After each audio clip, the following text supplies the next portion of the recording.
नमस्कार, स्वागत है आप सभी का। एफएम न्यूज देख रहे हैं आप और आपके साथ मैं हूं नितीशा बंसल। चलिए शुरू करेंगे खबरों का सिलसिला। सबसे पहले बात करेंगे पिछले 2 दिन से जो मुद्दा सबसे ज्यादा चर्चा में रहा हमारे देश में, वो है अधीर रंजन चौधरी और उनका बयान, जिस तरह से उन्होंने राष्ट्रपति द्रौपदी मुर्मू के लिए राष्ट्रपति की जगह जिस शब्द का इस्तेमाल किया। और यह अहम खबर इस वक्त हम आपको बता रहे हैं। अधीर रंजन चौधरी ने माफी मांगी है, राष्ट्रपति द्रौपदी मुर्मू से माफी मांगी है, चिट्ठी लिखकर राष्ट्रपति से माफी मांगी है अधीर रंजन चौधरी ने। उन्होंने एक चिट्ठी लिखी है जिसमें उन्होंने कहा है कि मेरी जुबान फिसल गई थी। हमने देखा कल दिन भर वो जब भी मीडिया के सामने आते थे बार बार यही कहते थे कि मेरी जुबान फिसल गई थी और जो मैंने कहा वो भूलवश कहा था।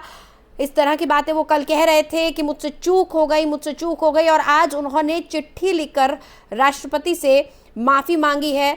उन्होंने राष्ट्रपति द्रौपदी मुर्मू को एक खत लिखकर माफी मांगी है। तो ये बड़ी और अहम खबर हम आपको बता रहे हैं। कांग्रेस सांसद अधीर रंजन चौधरी ने अपनी अमर्यादित टिप्पणी के लिए राष्ट्रपति द्रौपदी मुर्मू से माफी मांगी है। उन्होंने एक पत्र जारी कर माफी मांगी है। इसमें उन्होंने लिखा है, आपको विश्वास दिलाता हूं कि मेरी जुबान फिसल गई थी। मैं माफी मांगता हूं और आपसे इसे स्वीकार करने का अनुरोध करता हूं। बता दें कि चौधरी ने मीडिया से बातचीत में राष्ट्रपति के लिए राष्ट्रपत्नी शब्द का उपयोग किया था। चौधरी ने बयान पर सफाई देते हुए कहा था कि चूकवश उनके मुंह से यह शब्द निकल गया था।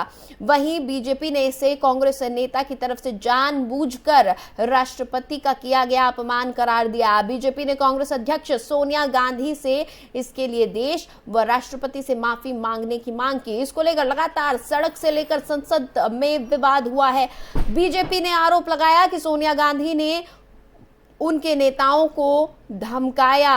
वहीं कांग्रेस ने इन दावों को खारिज करते हुए सोनिया गांधी को घेरने और अपमानित करने का आरोप लगाया। वहीं सोनिया गांधी ने गुरुवार को साफ कर दिया कि अधीर रंजन चौधरी अपने बयानों को लेकर खुद खेद जता चुके हैं और उन्होंने ये भी कहा कि इसमें मेरा कोई दोष नहीं है और मेरा नाम क्यों लिया जा रहा है। देखिए, यहां पर जो कहा जा रहा है कि सोनिया गांधी ने बीजेपी के नेताओं को धमकाया, ये जो बात कही जा रही है ये आई कहां से? दरअसल हुआ ये था कि संसद जब सोनिया गांधी पहुंची और वहां पर नारे लग रहे थे, सोनिया गांधी माफी मांगो, सोनिया गांधी माफी मांगो। और तो सोनिया गांधी रमा देवी के पास गई और उन्होंने कहा कि मेरा नाम क्यों लिया जा रहा है, मैं इसमें शामिल नहीं थी, मेरा नाम क्यों लिया जा रहा है। इतने में स्मृति ईरानी वहां पर आई। उन्होंने उनसे बात करने की कोशिश की और उनसे पूछा था कि क्या हो गया है, क्या मैं आपकी मदद कर सकती हूँ। इस बात पर जो कहा जा रहा है, जो बीजेपी की तरफ से कहा जा रहा है, वो ये कहा जा रहा है कि बहुत ही तल्ख अंदाज में सोनिया गांधी ने स्मृति ईरानी से कह दिया, डोंट टॉक टू मी। उनसे अभद्रता से बात करी। उन्हें बीजेपी का ये कहना है कि उन्होंने एक साथी सांसद की मर्यादा नहीं रखी। धमकाते हुए, डराते हुए, बहुत गलत अंदाज में उन्होंने कहा कि मुझसे बात मत करो।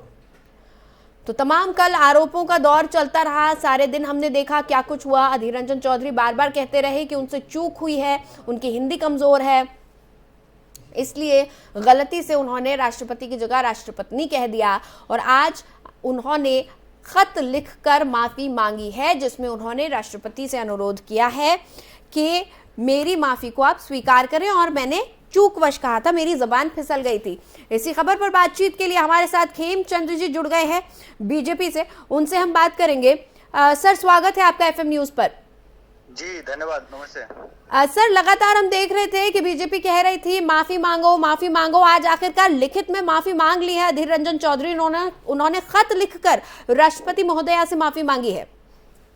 देखिए, हम उसका स्वागत करते हैं कि उन्होंने माफी मांगी, लेकिन लेट मांगी। और ये माफी कांग्रेस पार्टी को भी मांगनी चाहिए, ये सोनिया गांधी जी को भी मांगनी चाहिए, क्योंकि ये कोई छोटे मोटे लीडर नहीं, उनके जो लीडर ऑफ हाउस हैं उन्होंने इस तरीके की बात करी है। और इतना लेट क्यों?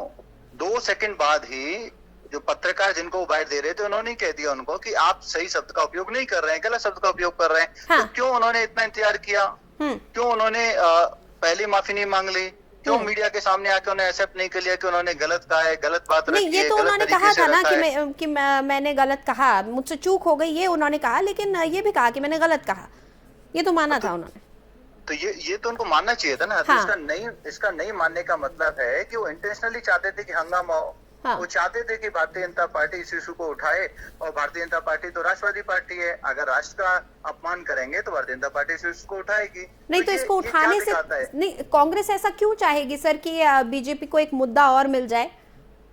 क्योंकि कांग्रेस के पास इस समय कहने के लिए कुछ नहीं है, और वो हंगामा करके जो देश का निर्माण में काम हो रहा है, जो विकास के लिए काम होना है, जो भी संसद में बहुत सारे बिल आने हैं, वो उनको पास नहीं होने देना चाहते, संसद को चलने नहीं देना चाहते, यानी संसद किसी में न काम किसी नहीं होने तरह से देना विपक्ष चाहते, ये संसद चाहता में है कि काम होगा, संसद की कार्रवाई देश आगे रुकी रहे। जाएगा। हेलो, यानी किसी न किसी तरह से विपक्ष ये चाहता है कि संसद ना चल पाए, सदन की कार्रवाई रुकी रहे। बिल्कुल सही कहा आपने, सदन की कार्रवाई रुकी रहे, और जो डेवलपमेंट के कार्य हैं, सेवा के कार्य हैं, सरकार के कार्य हैं, वो कहीं ना कहीं रुके रहे और वो आगे ना बढ़ पाए। इसीलिए तो वो सर, द्वेष के कारण संसद को चलने नहीं दे रहे हैं। ठीक है, ये बात मैं आपकी समझ गई, लेकिन आपने जो बात कही सर उसमें से मुझे एक बात समझ नहीं आ रही है। आपने कहा कि विपक्ष ये चाहता है कार्रवाई ना चले, तो कल जो कुछ हुआ, जो सदन की कार्रवाई नहीं हो पाई, उसमें विपक्ष ने तो हंगामा किया नहीं था सर। अब तक तो विपक्ष लगातार वेल में उतर रहा था, तख्तियां लेकर आ रहा था। बात क्या है, अगर आप संसद को ढंग से चलने नहीं दोगे तो संसद का जो पीठासीन अधिकारी है वो आप पे कार्रवाई करेंगे, और उन्होंने कार्रवाई की।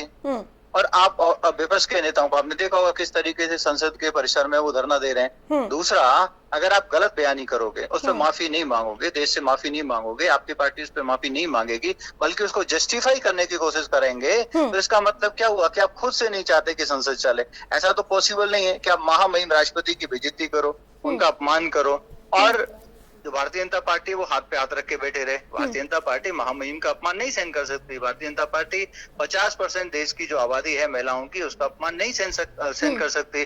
भारतीय जनता पार्टी जो करोड़ों में हमारे ट्राइब्स, जिनको आज वो फील हो रहा है कि हमें भी सम्मान मिलता है, हमें भी सिस्टम में जगह मिली है, उनका अपमान भारतीय जनता पार्टी नहीं सह सकती। तो उस मुद्दे को तो हम उठाएंगे ही। अगर माफी पहले मांग ली जाती, आज मांगी है, तो क्या दिक्कत थी? और सोनिया गांधी जी अभी चुप क्यों है? वो माफी क्यों नहीं मांग रही हैं? वो अपनी बातें क्यों नहीं कह रही हैं? वो क्यों नहीं कह रही हैं? उन्होंने तो बयान से खुद को अलग कर लिया ना। उन्होंने कहा कि अधीर रंजन चौधरी ने माफी मांग ली है। He has already apologized, कल हमने सुना था। अलग कर लिया खुद को उस बयान से। He was just trying to justify, यही तो प्रॉब्लम है।